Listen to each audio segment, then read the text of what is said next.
Dito nga pala kami nag-grocery sa KCC.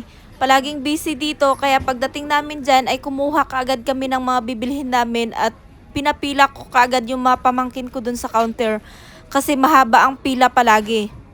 Pagkatapos nun ay pumunta na kami sa counter para magbabayad na kasi ang akala ko ay yung mga pamangkin ko nandun na nakapila. Pero pagdating namin doon, nakita ko yung mga pamangkin ko nasa gilid lang sila at tinanong ko kung saan sila nakapila. Tinuro nila yung matanda na nakapila doon. Nung nagpila kami doon, nagalit yung matanda kasi sabi niya, hindi naman daw doon nagpila yung mga pamangkin ko, nakatayo lang daw sila sa gilid. Isabi ng mga pamangkin ko, siya naman daw nagsabi na doon daw sila tatayo sa may gilid kasi ayaw niyang susunod daw sila sa kanya. Kasi iba yung gusto niyang sumunod sa kanya, yung mga iba pang mga nakapila doon. At may isang babae na lumapit at sinabihan niya yung matanda na yung mga bata naman talaga daw ang naunang nakapila doon sa likod niya.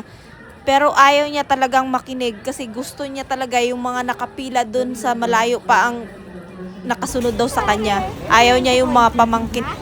Ako naman dahil ayaw ko ng gulo kaya dito na lang ako lumipat sa kabila. Tapos ngayon nakita na naman ng matanda na parang mas nauna kami sa kanya.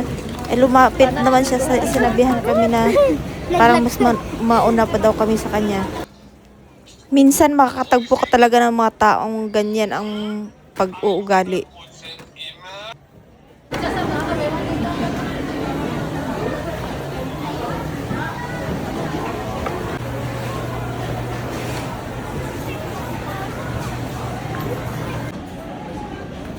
Taghana. Taghana ba yung magkakaon? Ikaw, Rais, ang kasingan na karaghan.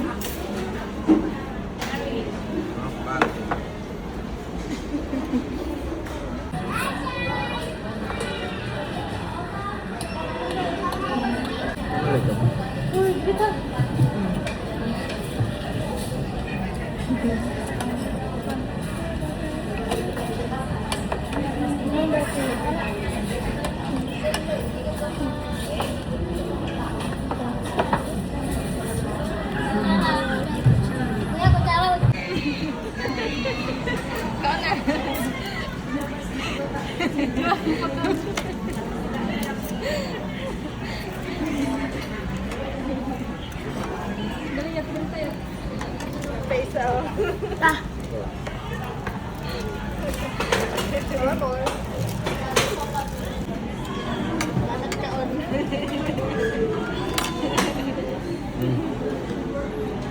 Wala ako.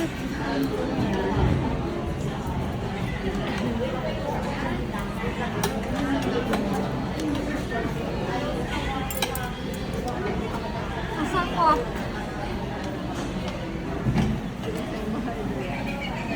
Ay, nagawin.